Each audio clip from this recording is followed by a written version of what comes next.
guys, Josh from SoccerReviewsForYou.com, bringing you my review plus on-feet video of the limited edition Puma evoPOWER 1 Cesc Fabregas. Now, as you guys can see, it does come in a black drawer style box. You have the C4 branding as well as Fabregas' name there printed on the front.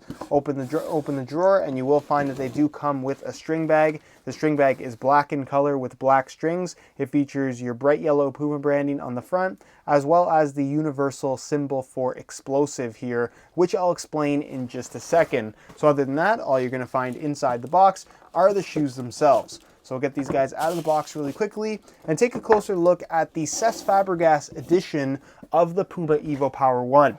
Now, this was a limited edition release from Puma, only 400 pairs worldwide, and it's a continuation of their series of pro issue shoes that have been released to the public. If you guys missed my other videos on the Balotelli evoPOWER 1 or the Marco Reus EvoSpeed 1.3, I'll leave annotations on screen, but this is not only a signature colorway for Cesc Fabregas, this is the exact variation of the Puma evoPOWER 1 that he actually wears, which is pretty interesting. So in today's video, we're going to be talking about the shoe itself, taking a closer look at the colorway and all the little subtle details that you might not see in the online stock photos, and of course comparing Cesc Fabregas' version of the evoPOWER 1 to that of the standard retail variation, so we can see how many differences there actually are. So if you guys are interested in learning more about the Cesc Fabregas evoPOWER 1, please stick around, and with that being said, let's get right into the review. To start things off, let's take a closer look at the colorway and talk about all of the little details that you might not necessarily see in the online stock photos.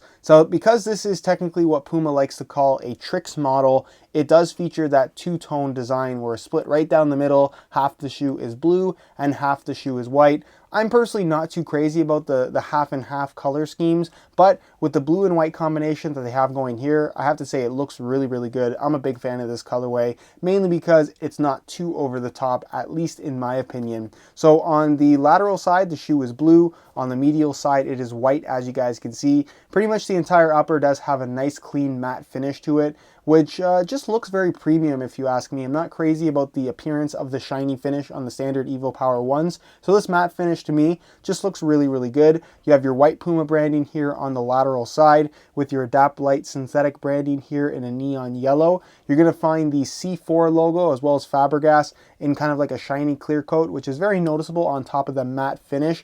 Now the C stands for the first initial in Cec's first name, and 4 being his player number. So C4, like I said, represents Cesc Fabregas, the player, but it also symbolizes an explosive. C4 is a type of explosive. I'm sure a lot of you guys probably know this just from playing video games, stuff like that. And because of that, it's actually kind of a clever little thing from Puma. They put the explosive symbol on the heel of both shoes. Again, it's in a clear coat over top, so it's not super visible at first, but when you get up close, it definitely is a nice noticeable element. And of course, it's the same symbol you see on the string bag. And again, I just think it's a clever little thing. You're also going to notice that the C4 branding is not in the same position on both the left and right shoe. Here, you have the C4 angled this way with the Fabregas branding kind of more in the midfoot area of the shoe, whereas on the left shoe, the C4 branding is the other way, and the Fabregas name actually goes around the heel. So I thought that was a little bit interesting. You're going to find that on the medial side of the shoe, you are going to find your C4 branding, which again is kind of 2 different angles on the left and right shoe, and it does not have that shiny finish. Instead, it's just blue against a white background, and it kind of is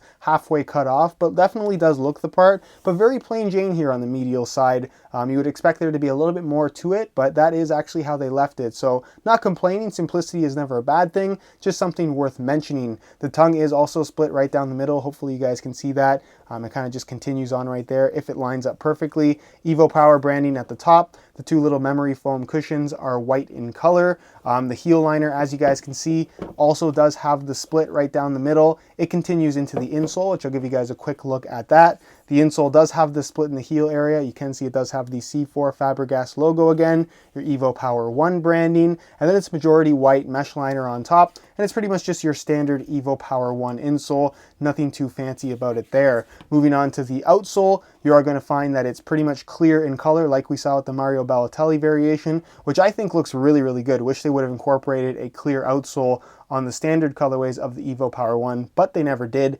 You have, again, that symbol for explosiveness in neon yellow right there underneath the sole plate. Obviously, you do have the two-tone design that is continued and has a slight curve in the forefoot. Your Puma branding in blue right there. And then, of course, the gradual stability frame spine right down the middle does have that neon yellow accent, with the bladed studs also being neon yellow in color, and then the ones at the very front being translucent. So as far as colorways go, really big fan of this. I think that this is the nicest of all the colorways we've seen so far from the player issue Puma branded shoes. Let me know your opinions on it down below in the comment section though. And with that being said, let's move on to the tech specs so we can see how much different Fabregas's version of the evoPOWER 1 is versus the variation that they put and sell to you on the shelf. Before we get into the tech specs of the Cesc Fabregas evoPOWER 1, if you didn't see it already, I strongly recommend checking out my video on the Balotelli evoPOWER 1, because that was a variation of the evoPOWER that was super heavily modified. There was almost nothing about that shoe other than the stud pattern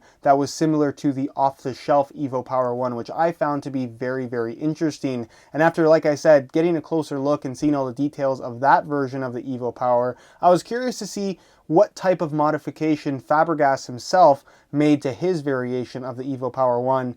And to my surprise, his are actually quite close to a stock evoPOWER, which is kind of nice to see. It lets you know that there are professional players out there that really like the evoPOWER 1, because for me personally, the evoPOWER 1 was one of the best shoes of the year. So, with the Cesc Fabregas evoPOWER 1, it does have an Adapt Light synthetic upper, something we did not see on the Balotelli variation. You can see the side profile of the synthetic material. It definitely is on the thinner side. It has that kind of slightly plush sensation about it as well. And the overall construction, just based on what I can feel in my hands, what I can see, and of course how the shoe feels on feet, this is pretty much just a standard Adapt Light synthetic upper. I'll give you guys a look at the side profile here as well on a standard evoPOWER 1 colorway. And again, they feel very, very similar. The only major difference that you're going to find here is that this upper has a matte finish as opposed to a shiny finish that you see right here. And of course, moving to the rear portion of the shoe, it doesn't have that EverFit cage system. Normally the stitch is actually covered up,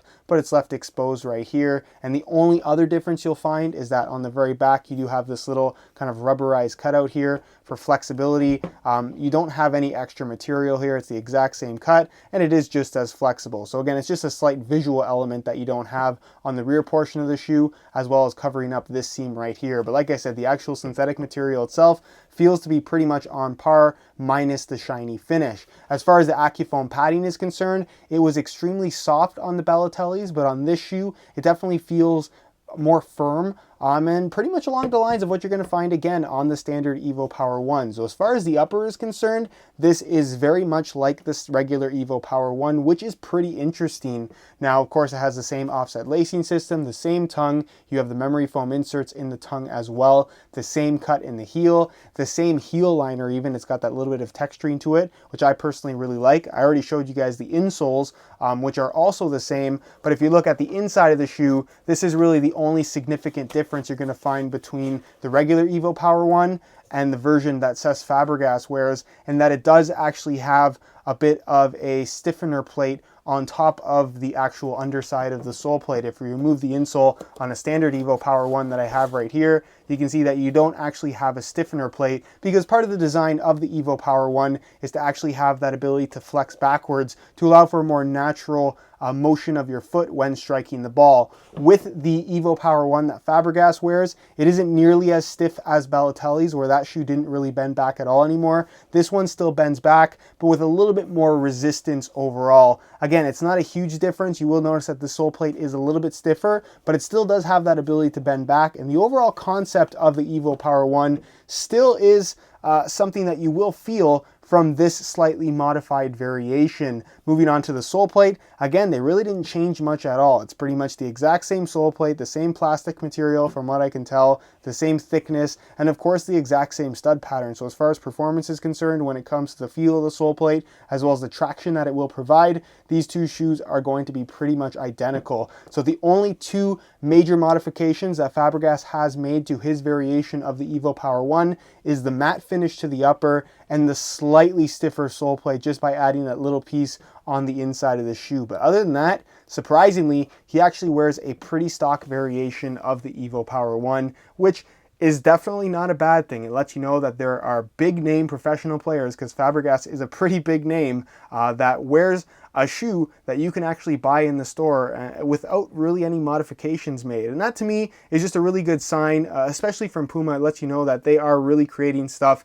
that professional players want to wear, where in the case of Balotelli, he just must be a very picky guy overall, because his shoe was heavily modified. And while it looked like an evoPOWER 1, it really wasn't one at all. So that's pretty much it as far as tech specs are concerned. Let me know what your thoughts on this down below in the comment section. Are you a little bit surprised? Were you expecting there to be other modifications? Honestly, just based on Fabregas, the way he plays and his history with shoes, I was expecting his variation of the evoPOWER 1 to be leather or have some type of a leather-like synthetic material, but like I said, he seems to be wearing the standard evoPOWER 1, which is very, very interesting. But leave your thoughts down below in the comment section. For the sake of comparison, I thought it'd be fun to weigh the standard evoPOWER 1 side by side with the Fabregas evoPOWER 1 to see what the difference actually is. So keep in mind that these are both in brand new condition and both in the same size, 9.5 US. We'll start off with the standard evoPOWER 1, throw it on the scale, and you can see that they weigh in at a very lightweight 7.2 ounces. This is definitely one of the major draws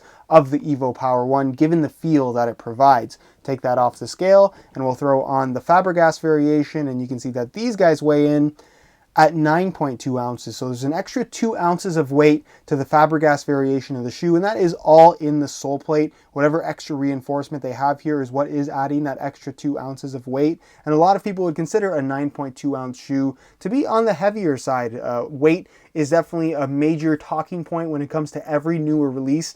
So I think it's pretty interesting that a professional player, Fabregas being a very, very big name, prefers to have that little bit of extra weight to his shoes as opposed to something that is more in the 7 ounce range. He's wearing a shoe that is in the 9 ounce range, which a lot of people would not like to do. So it just goes to show that weight is not everything. Being important and having a feel that you like is what is important at the end of the day. So weight shouldn't always be the deciding factor. I'm not saying that it's not an important thing when it comes to soccer cleats, but it shouldn't be something that you stress about. An extra ounce or two is not going to weigh you down. It's at the end of the day about being comfortable, and that is obviously what's going on here with Fabregas's version of the evoPOWER 1. All right, so here is a look at the Fabregas evoPOWER 1s on feet, and in terms of how these things fit and feel, they're very similar to that of the standard evoPOWER 1. The exact same shape, pretty much the exact same upper. The only minor difference that you can actually feel is that the sole plate does feel a little bit more heavily reinforced on this variation of the shoe as opposed to an off-the-shelf pair of evoPOWER 1s. But again, this is just a very, very minor difference that I'm kind of just nitpicking to even talk about. As far as the fit is concerned, pretty much the exact same shape, no major difference there. It is a tighter fitting shoe, but at the same time, it doesn't have a narrow fit. If anything, these might fit a little bit tighter in the midfoot than a standard pair of evoPOWER 1s. Not sure why that might be. Maybe it's just in my head today, but that's just how they feel based on first impression. But they have a decent amount of width in the forefoot and toe box area, and these shoes overall will fit most people for a thinner synthetic model. Just keep in mind that they won't really stretch all that much. So the way they fit from right out of the box is the way they'll fit for their entire lifespan. It also does have that slightly anatomical shape in the toe box area, where it comes to a bit of a point at the big toe and then curls around to the natural shape of your foot. Something not everybody likes, but I'm actually a pretty big fan of that. And as far as the sizing is concerned, they run half a size small, just like the standard evoPOWER 1s. So instead of wearing my usual size 9 US,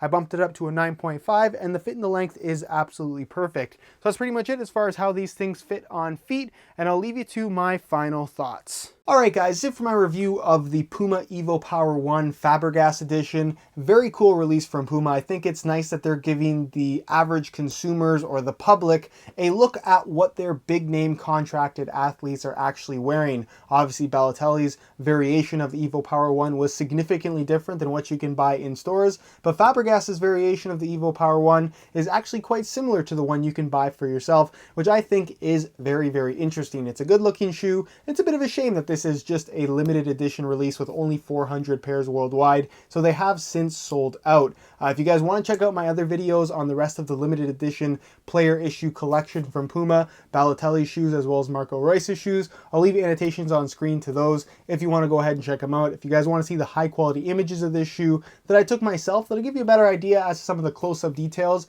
that you might not see in the online stock photos, check out the review page of my website. It's the first link down below in the description. If you guys have any questions at all all regarding this shoe or any suggestions, leave those down below in the comment section. I definitely will get an answer out to you. If you enjoyed today's video, found it helpful and informative, be sure to support it with a like. That would be greatly appreciated. Subscribe if you haven't already for daily videos on all the latest and greatest soccer gear. You can find all my social media information down below in the description as well. And other than that, guys, hope you enjoyed today's video. And as always, thanks for watching.